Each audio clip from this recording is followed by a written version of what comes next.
The most terrifying serial killer story ever told, the case of Andrei Chikatilo's some crimes are so disturbing that they seem impossible to comprehend.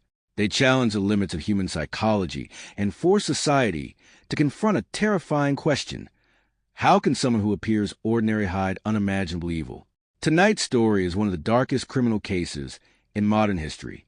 It is a story of a quiet schoolteacher who became one of the most brutal serial killers ever documented. This is a chilling case of Andrei Chikatilo, the man who terrorized the Soviet Union for over a decade. Part 1. A childhood born in horror. To understand a monster, we must start with the world that created him.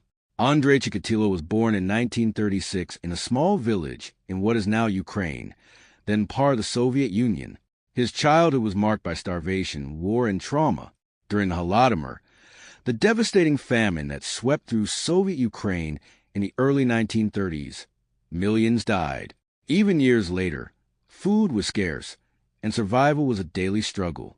Chikatilo's mother reportedly told him horrifying stories. Stories that during the famine, starving neighbors had resorted to cannibalism. One rumor haunted him his entire life. His older brother, she said, had been kidnapped and eaten by starving villagers. Whether the story was true or not, the psychological impact on young Andrei was profound. Fear, shame, hunger, and violence surrounded him from the beginning. Then came World War II. When Adolf Hitler invaded the Soviet Union in 1941, Chikatilo's father was captured by German forces. After the war, returning Soviet prisoners were often treated as traitors. His father was arrested and sent to a labor camp. The boy grew up in humiliation and poverty. He was bullied relentlessly at school. Shy, awkward, and socially isolated, Chikatilo struggled with severe psychological problems that would worsen as he grew older. Part 2. The hidden darkness as a teenager. Chikatilo discovered something disturbing about himself. He suffered from severe sexual dysfunction. Repeated humiliation and rejection by women created deep resentment and rage. At the same time, he began experiencing violent fantasies involving domination, torture, and murder. Yet outwardly, he appeared harmless. He studied engineering and later became a teacher. He married and had 2 children. To neighbors and colleagues, he seemed like a quiet, ordinary Soviet citizen. But behind that normal facade, something terrifying was growing, a violent compulsion he could not control. Part 3. The first murder in December 1978, Chikatilo committed his first known murder. His victim was a 9-year-old girl named Yelena Zakitnova. He lured her near a river in the Russian city of Shakhty. There, he attempted to assault her. When she resisted, he stabbed her repeatedly. The brutality shocked investigators. But the investigation took a disastrous turn. Instead of catching Chikatilo, authorities arrested another man. That man was executed for crime. The real killer walked free. For years. Part 4. A reign of terror beginning in the early 1980s. Bodies began appearing across the forests, train stations, and fields around Rostov-on-Don. Children, teenagers, young women. Many had been stabbed dozens of times. Some had been mutilated, eyes gouged out, bodies dismembered. Investigators quickly realized something horrifying. A serial killer was operating in the region, but the Soviet system had a problem. Officials believed serial killers were a Western phenomenon. According to Soviet ideology, such crimes could not exist in their society. The result was chaos. Police arrested dozens of innocent people. Some were even executed. Meanwhile, Chikatilo continued killing. Part 5. The pattern of the killing. Chikatilo's method was terrifyingly consistent. He would approach victims at train stations or bus stops, often runaways or children traveling alone. He appeared friendly, a quiet middle-aged man offering help or conversation. Then he would lure them into nearby woods. Once isolated, the violence began. He stabbed victims repeatedly, sometimes over 50 times. The attacks were frenzied and chaotic. Investigators later discovered that the act of stabbing was tied to his psychological pathology. The violence itself triggered a form of sexual release.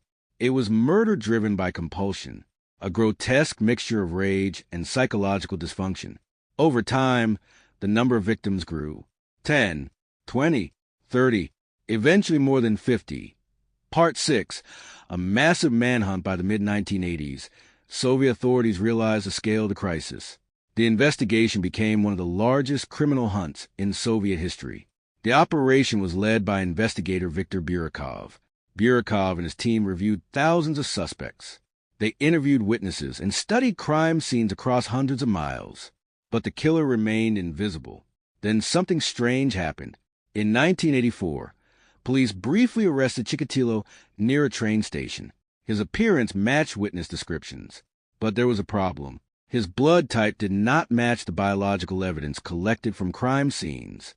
At the time, Soviet forensic science believed a person could only have one blood type, so police released him. What investigators didn't know was that Chikatilo had a rare condition. His blood type and bodily fluids differ from the blood in his veins. A rare biological anomaly. The killer slipped away again.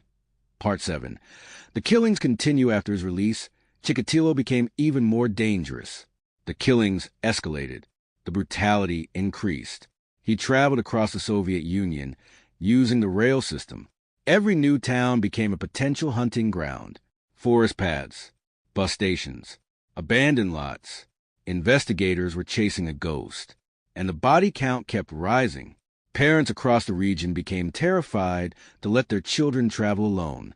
The Soviet public whispered about a monster stalking the countryside, but official media rarely reported the crimes. Authorities feared panic. Part 8. The breakthrough. Finally, in 1990, investigators got a lucky break. Police were conducting surveillance near a wooded area where a body had recently been found. They noticed a suspicious man leaving the forest. His clothes were dirty. Branches clung to his coat. It was Andrei Chikatilo. This time, investigators were determined not to let him escape.